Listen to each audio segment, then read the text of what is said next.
povo, como que vocês estão? Vocês estão bem? Estão ruim? Estão mal? Estão péssimos? Estão maravilhosos? Sejam muito bem-vindos a mais uma videoaula de inglês. Hoje nós começaremos a falar sobre relative pronouns, que são pronomes relativos, aí nas aulas 9 e 10. Por que começaremos a falar? Nós faremos hoje todinha a aula 9 e 10 com os exercícios e a explicação do que são os relative pronouns. Porém, a apostila também traz nas aulas 11 e 12 Relative Pronouns parte 2. Então, nós começaremos esse assunto hoje e só terminaremos aí na aula 12, que é semana que vem. Então, peço que peguem lápis, caneta, borracha, tudo que for necessário, porque nós faremos os exercícios dessas aulas. Então, abram a apostila aí na página 89. Qualquer dúvida de página, tem aqui no primeiro slide. Só voltar o videozinho para o começo. Podemos começar, então? Tá todo mundo steady? Todo mundo pronto? So, steady, go! Começamos aí na página 89 com um warm-up, ou seja, uma esquentadinha, que é um diálogo, um cartoon, em formato de cartoon, de um urso polar e de um pinguim. Eles estão no Arctic Circle, ou seja, no círculo ártico. Começando com o pinguim. This app calculates your life expectancy based on your environment, diet, exercise, etc. Whoa, you are one lucky polar bear. I am? When does it predict I'll live until? Last Tuesday. De acordo com a leitura do cartoon, por que o urso polar é sortudo? Se nós formos agora para tradução, esse aplicativo calcula sua expectativa de vida baseada no local onde você vive, na sua dieta, em exercícios. Caramba, você é um urso polar de sorte, hein? Eu sou? Até quando diz aí que eu vou viver? Era para você viver até terça passada. Então, de acordo com a leitura do cartão, por que o urso polar é sortudo? Porque segundo o aplicativo que prevê até quando você vai viver, né? Ele já era para ele ter morrido. Então, o urso polar é sortudo porque ele ainda está vivo. Ok? Temos aí depois um texto que caiu na Unifesp, não fala o ano, mas é um textinho que caiu no vestibular. E o título dele é Longevity Habits May Extend Life Only So Much. Então, longevidade, né? Hábitos podem estender a sua vida bastante. Temos então toda essa leitura do texto. Gente, se eu for ler o texto aqui, vai ficar tudo muito. A videoaula vai ficar muito grande, muito entediante. Então, eu só vou ler para vocês o primeiro parágrafo, que começa aqui e termina ali em cima, ok? Acho que vai ficar melhor. Assim a gente já tem mais ou menos uma noção do que o texto está falando. The eating, drinking, and exercise habits of extremely old but healthy people differ little from those of the rest of us. A new study has found. Então, um novo estudo descobriu tudo isso aí. Gerontologists at the Albert Einstein College of Medicine recruited 477 Ashkenazi Jews ages 95 to 112 who were living independently. The researchers took blood samples, did physical examinations, and obtained detailed personal and medical histories from each participant. Then they compared them with 174 non-Hispanic white adults aged 65 to 74. Desculpa, gente, se eu der uma engasgada, porque como aqui não fica tão nítido, é difícil para ler. From the general population, for both men and women, consumption of alcohol amount of physical activity and the percentage of people on long calorie or low salt diets were almost identical in the two groups. Então, só mais ou menos aí para a gente ter uma noção. E baseado no texto, escolha as alternativas corretas. De acordo com o texto, temos aí várias opções. Independent elderly people. Elderly people, gente, são pessoas mais velhas. Are more likely to live more and in a healthy way. Então, pessoas mais velhas independentes, elas têm uma propensão a viver mais numa vida saudável, num jeito de vida saudável. A pesquisa comparou dois grupos, um de homem com idade de 95 a 112 e outro de mulheres de 65 a 74 anos. Opa, gente, peraí, pulei o glossário. um glossário aí para vocês. C. O estudo concluiu que pessoas extremamente velhas não têm que elas não têm uma diferença significante na parte de comer, beber e exercício do que a outra população. As mulheres que estão no grupo mais velhos, elas estão mais propensas a não serem fumantes quando comparadas com mulheres de 65 a 74 anos. Non-smokers são não fumantes, ok? E pessoas non-Hispanic, que não pertencem ao mundo hispânico. Non-Hispanic white adults, então, pessoas que não são hispânicas, adultos brancos, né? Tendem aí a viver menos do que os Ashkenazi judeus, provavelmente por conta da vida delas. E o que o texto pode dizer aí pra gente? Que o estudo concluiu, né, que as pessoas mais velhas, ele tá falando, gente, de comer, de beber, de exercício, então nós precisamos também de uma resposta que tenha essas partes principais do nosso texto. No pedacinho que eles recrutaram 477 judeus de 95 a 112 anos que estavam vivendo independentemente. O pronome who pode ser trocado sem trocar o significado por which. Which é a mesma coisa que what, só que o which é quando a gente tem duas opções, mas aqui nós estamos trabalhando com pronomes relativos. Was, what, whom ou that. Por that. Por quê? Quando nós trocamos por that were living, que estavam, esse sentido do pronome nosso que, ok? Na frase then they compared them. Na frase then they compared them, in the word then could be replaced without changing meaning. A palavra then, então, poderia ser trocada poderia ser trocada sem alterar o significado por qual palavra? Quando, como, ainda, próximo ou whereas. O que poderia aí? Por próximo, né? Porque então. Então, next, they compared them, porque a gente está falando de ordem. 4.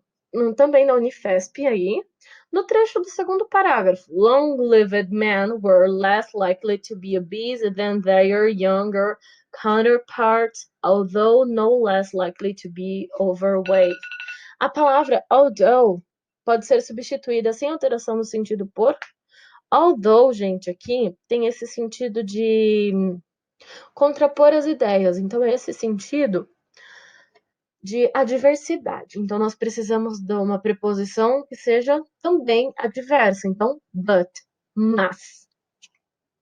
Assim com a da Unifesp. Os homens que fizeram parte do grupo da faixa etária mais velha eram todos antitabagistas, apresentaram propensão à obesidade e ao sobrepeso. A gente pode perceber porque nós pegamos aí, né? Ela fala logo no primeiro parágrafo sobre esses homens que é na escala, na faixa etária que eles pegaram aí. Então a gente já pode ir. Desculpa, gente. A gente já pode ir para a faixa etária dos 65 a 74 anos. Temos aí as 6. Identify the phrase that best fills blank one. Então, você vai identificar a frase que melhor se encaixe no quadradinho 1 do texto, que é esse aqui. Vamos lá. Esse aqui, ó. Tá vendo? 1, 2 e o 3 aqui embaixo. Então, é a partir desse parágrafo aqui, ó, no quarto parágrafo do texto, que nós vamos completar agora. Só para que vocês possam aí ficar identificados da linha 14 até a linha 20. Beleza? O 15 tá nessa linha aqui, então essa linha aquizinha é a 14. Então, da linha 14 à linha 20. Vamos lá. Quando nós lemos aquela parte, that it all depends on genes and what we might as well eat, drink, and be merry. No, according to the senior author, Dr. Nir Barzilai, director of the Institute of Aging Research at Albert Einstein College of Medicine, for most of us who genes for longevity, he said, if you follow the healthy lifestyle which the medical community has put forth, you are to live past 80.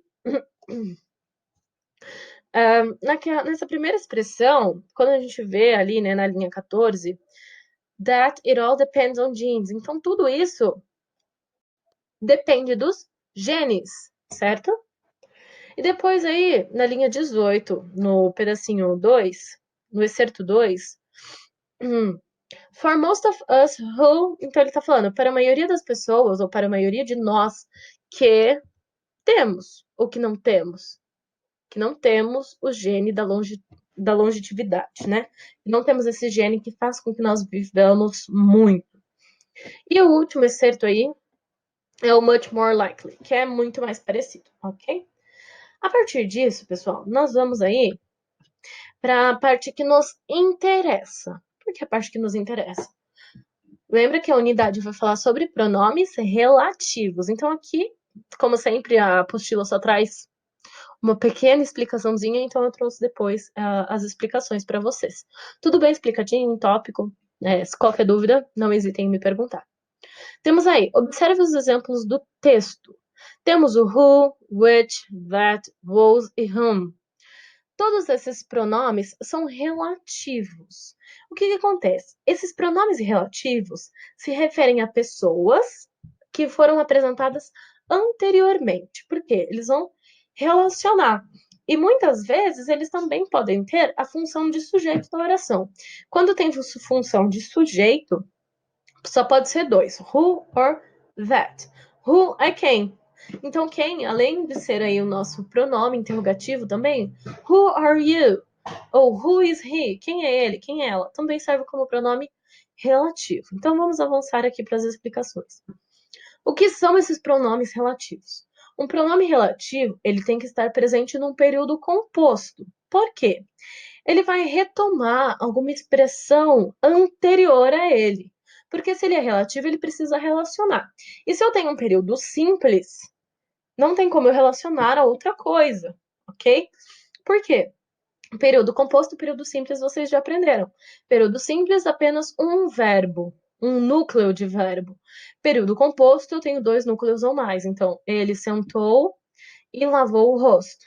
Por exemplo, ele sentou, um verbo, um período. Ele lavou o rosto, segundo período. Ok? Então, a partir disso, o pronome relativo, ele vai representar este termo anterior na nova oração. E normalmente ele vem depois de um adjunto adnominal. O que é isso? Já vou falar lá para frente. Que é um termo acessório da função, que tem função de caracterizar ou determinar o substantivo. O que é isso, pessoal? Um adjunto adnominal, ele desempenha uma função para especificar o nosso substantivo. Então, os adjuntos adnominais, eles adicionam ad nominal. Então, eles adicionam ao nosso nome alguma informação. E eles são termos acessórios, porque quando vocês fazem aí a análise sintática, vocês sabem, né, que a oração ela possui termos essenciais, termos integrantes e termos acessórios. Ou seja, os termos essenciais, eles são obrigatórios dentro de uma oração, que é o sujeito e o verbo, que é o nosso nome e o verbo, né? Os termos integrantes, eles integram, então são os nossos complementos, complemento nominal, complemento verbal, né, que podem ser os objetos, e os termos acessórios são os nossos aposto, vocativo e os adjuntos. Pode ser adjunta de nominal, adjunta adverbial e vários outros tipos de adjuntos, ok? Mas isso cabe à gramática ensinar vocês. Como aqui no inglês, eu só trouxe para vocês do português para que fique mais claro em inglês. Porque senão eu só jogo a gramática e vocês não sabem o que é. Então, eu só estou contextualizando. E esses adjuntos, eles servem para determinar um substantivo. Também pode ser feito através de verbo, adjetivos e outros elementos que desempenhem a função adjetiva. Ou seja, o que é um adjetivo? É um nome que vai dar qualidade, não precisa ser qualidade positiva, mas eu vou especificar. Então, quando eu especifico, eu tenho um adjunto adnominal, a casa verde, ok? A casa verde. Verde é minha especificação da casa. Então, é um adjunto adnominal, ok?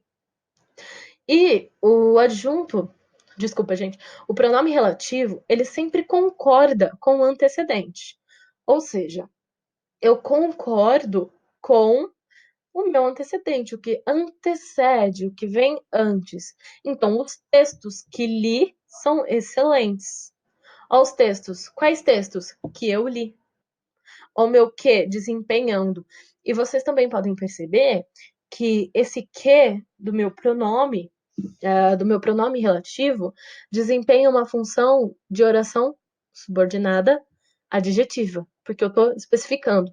Neste caso, é uma oração subordinada adjetiva restritiva, porque se fosse explicativa, teriam vírgulas. Restritiva não tem vírgula. Então, os textos que li são excelentes. Os pronomes relativos em português são que, quem, o qual, a qual, os quais, as quais, porque nós temos que concordar artigo com o pronome. Então, se o pronome varia, o artigo também tem que variar. Onde equivale a, em que, quanto, quantos, quantas e cujo e demais. Cujo, cuja, cujos, cujas. E podem ser precedidos ou não por preposições. Todo mundo lembra as preposições na cabeça, né? A, ante, após, até, com, contra, de. Desde, e, em, entre, para, perante, por, sem, sob, sobre, trás. Essas são as nossas preposições em português. Então, só para ficar aí claro, o adjunto de nominal é um termo acessório da oração que tem a função de caracterizar ou determinar um substantivo. Isso pode ser feito através de artigos, adjetivos e outros elementos que desempenhem a função adjetiva. Porque vocês sabem, né? Não é porque nós temos a classe gramatical substantivo, a classe gramatical de verbo, né? Nem sempre um verbo, por exemplo, o verbo jantar, né? É um verbo jantar, eu vou jantar, mas se eu falo o jantar está servido, não é mais um verbo, um substantivo.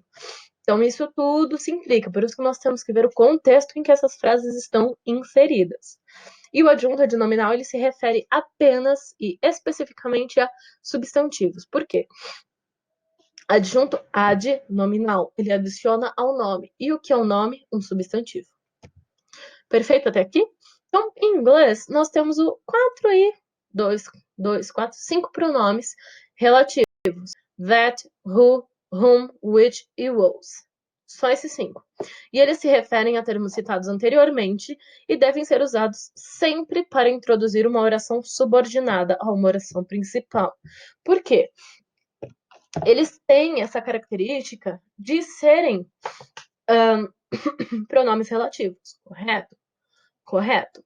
Só que, da mesma forma que em português eles servem como conjunções integrantes, porque elas integram esses períodos subordinativos do português, como oração subordinada, em inglês é a mesma coisa. Então, eles introduzem a oração que será subordinada à principal. Lembrando que em português a gente pode variar, né? Dependendo aí da nossa conjunção integrante. Em inglês é a mesma coisa. Eu tenho sempre esse pronome. Por exemplo, the book that I told you was written. O livro que eu te falei era muito bom, ok?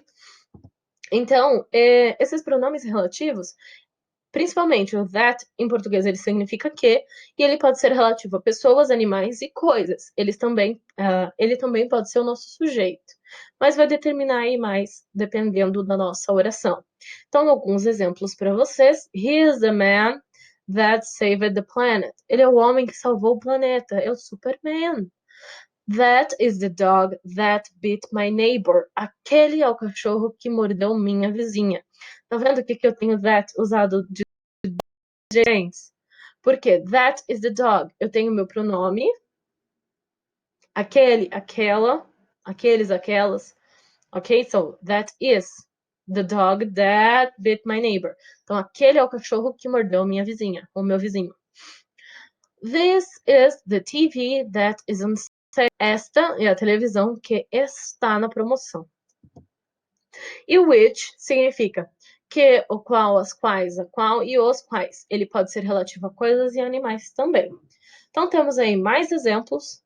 Depois temos who e whom, que pode significar que ou quem, e eles são específicos a pessoas.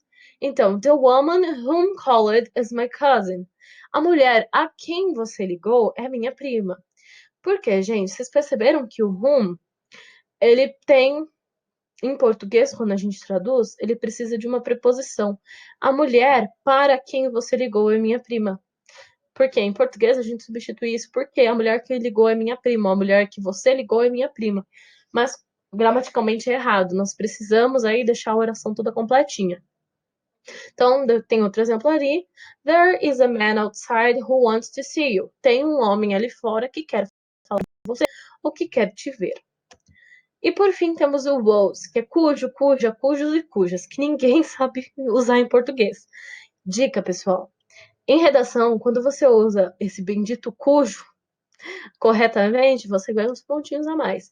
Por quê? Os alunos não sabem usar. Então, quando você consegue usar esses pronomes relativos, que são referentes à posse, tanto para pessoa quanto para animal, a sua pontuação na redação sobe. Ok? Dicas aí. Sempre dicas são sempre bem-vindas, né? Então, uma dica aí para vocês.